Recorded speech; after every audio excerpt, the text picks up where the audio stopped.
Quarter 3, Week 3, TLE 8, Food Processing, Preparing an Acid Mixture.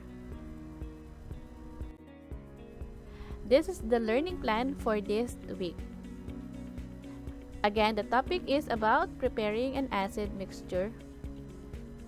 And these are the objectives.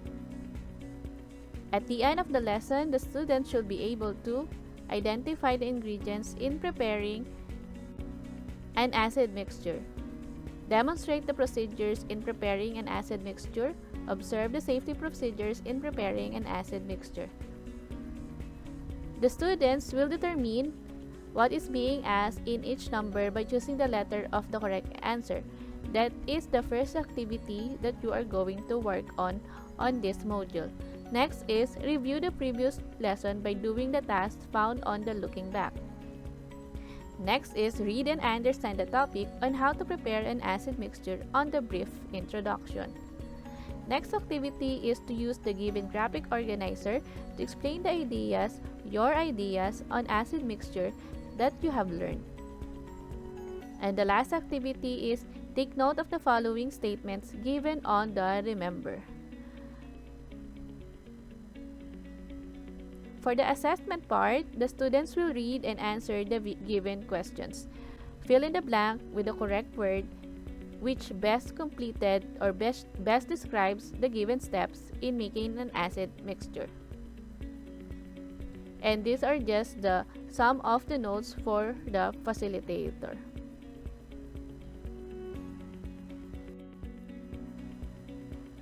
For this week in TLE 8, Food Processing, the topic is about preparing an acid mixture. At the end of the lesson, you should be able to identify the ingredients in preparing an acid mixture, demonstrate the procedures in preparing an acid mixture, and observe the safety procedures in preparing an acid mixture. So, on the first part of the module, you are just going to answer a 5-item multiple choice type of test.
On this part of the module is the lesson proper. So for this, the topic is again about preparing an acid mixture. In the process of making a concentrated sugar mixture, besides pectin, acid is also an important content to look out for. In boiling your fruits, some of their pectin content is released. As we learned from the previous module, pectin helps bind your sugar concentrated mixture to achieve its thick consistency. Thus, without pectin, this may not be achieved. So, this is the ito yung eksaktong role ng pectin in making a concentrated sugar mixture. And it shows here already yung importance ng pectin in making this mixture.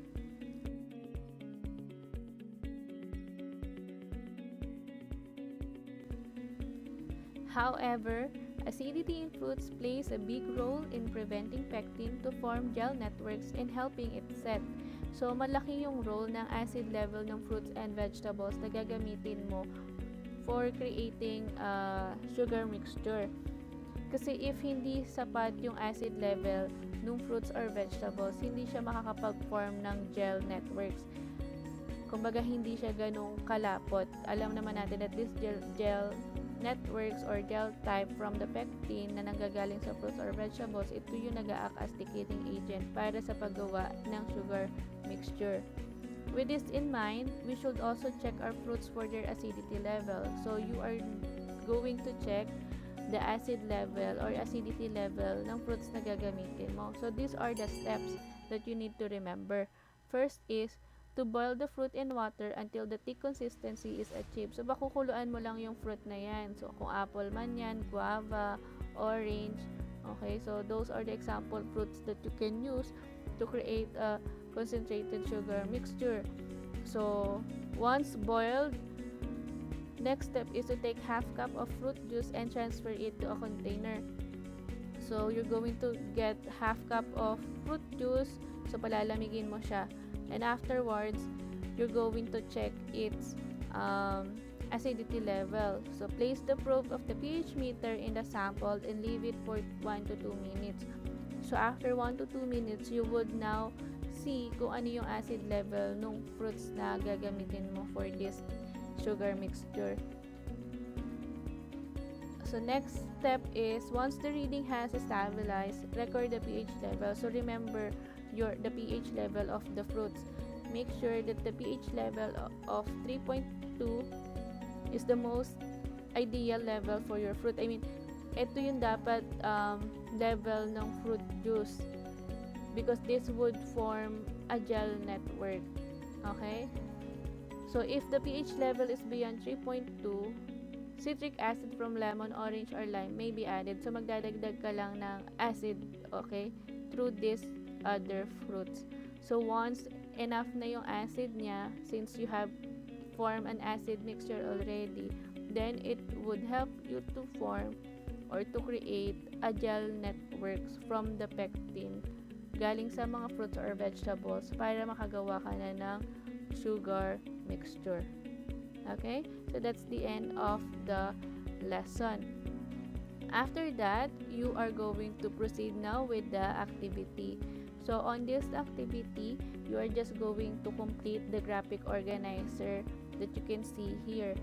So there's an acid mixture word here. You will just give ideas, 1, 2, 3, 4, 5 ideas about acid mixture. So what do you think is the role of acid mixture in creating a sugar concentrated mixture? Ano yung role niya? Ano yung importance niya? So just give your insights about acid mixture.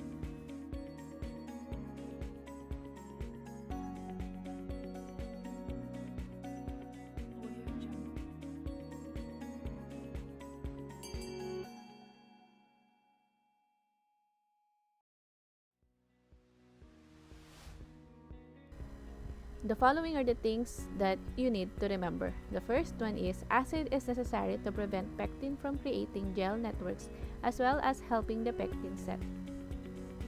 Yung acidity level ng mga fruits and vegetables na gagamitin for creating sugar concentrated mixture would tell if yung mga pectin na manggagaling sa mga fruits na ito could create a gel networks. And we all know that this gel network acts as the thickening agent para makagawa ng concentrated sugar mixture.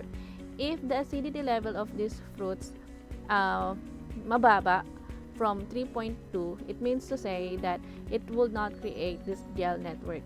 That's the time that you're going to create an acid mixture.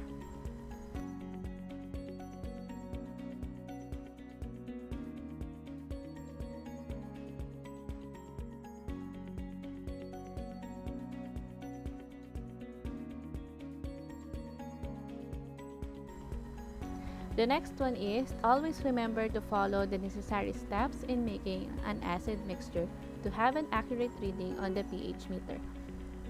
This would also ensure your safety while working on this task. Always remember to follow the steps. It would also give you the accurate result of the task that you're going to perform.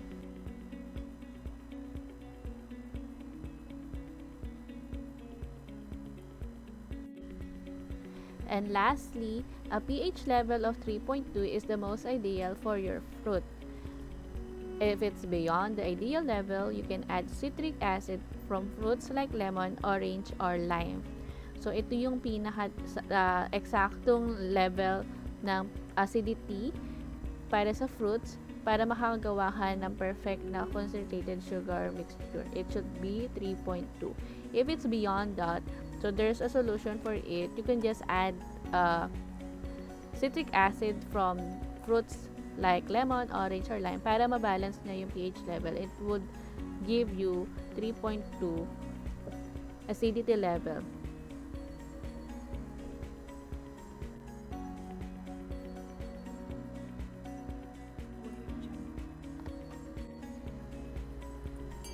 The next activity for this module is the checking your understanding.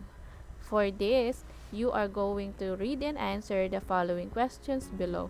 The first question is, what is the importance of acid in making sugar concentrated mixture?